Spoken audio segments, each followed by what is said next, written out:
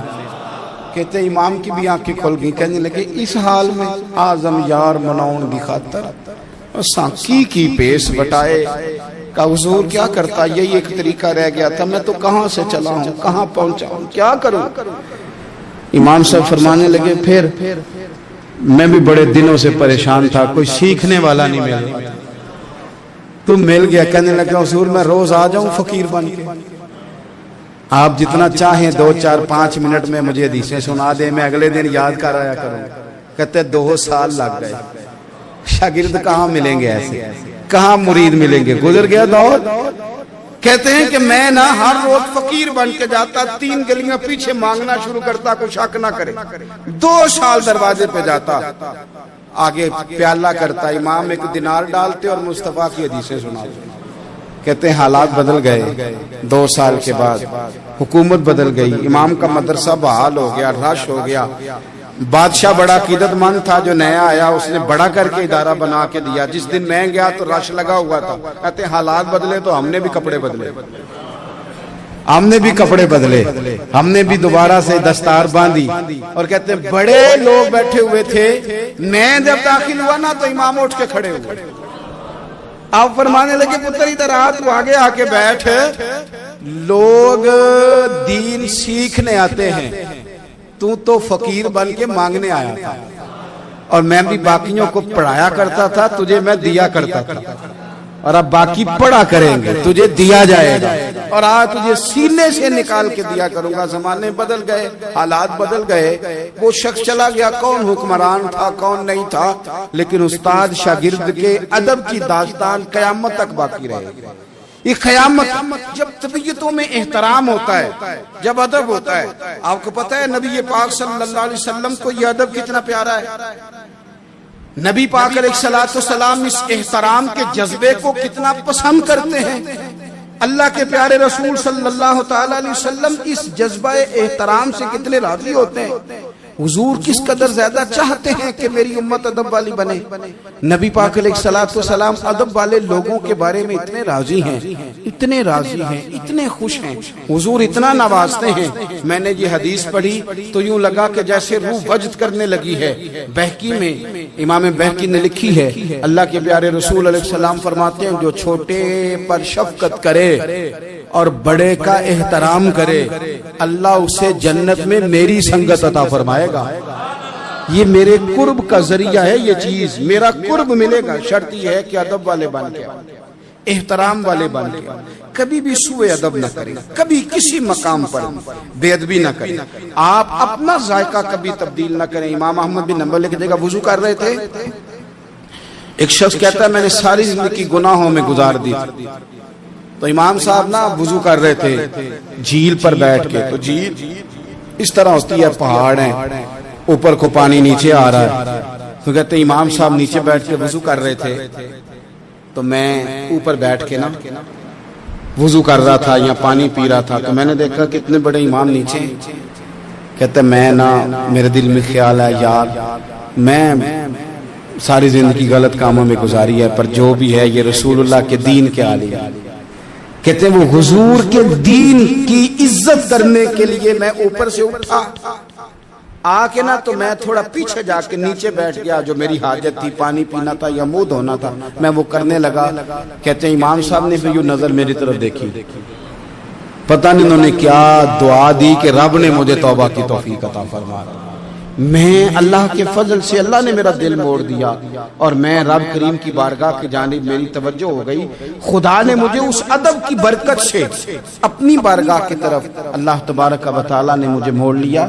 بے ادبی تو بندے کو کفر تک لے جاتی، بے ادبی تو کفر تک لے جاتی ہے۔ اگر بندہ بے ادب ہوتا ہوتا اللہ رسول کی بے ادبی تک پہنچ جائے تو دور نکل گیا، لیکن یہاں باقاعدہ بے ادبی کو پروموٹ کیا جا رہا ہے۔ کبھی بھی بے ادب نہ بنے، ادب والے رہیں، ادب والے بن کے جئیں، ادب والے بن کے دنیا سے جائیں۔ وہ درویش نے کہا تھا کہ بے ادباں مقصود نہ حاصل، نہ درگاہ ٹوئی، بانج ادب دے محمد بخشا، توڑ نہیں چڑھیا کوئی۔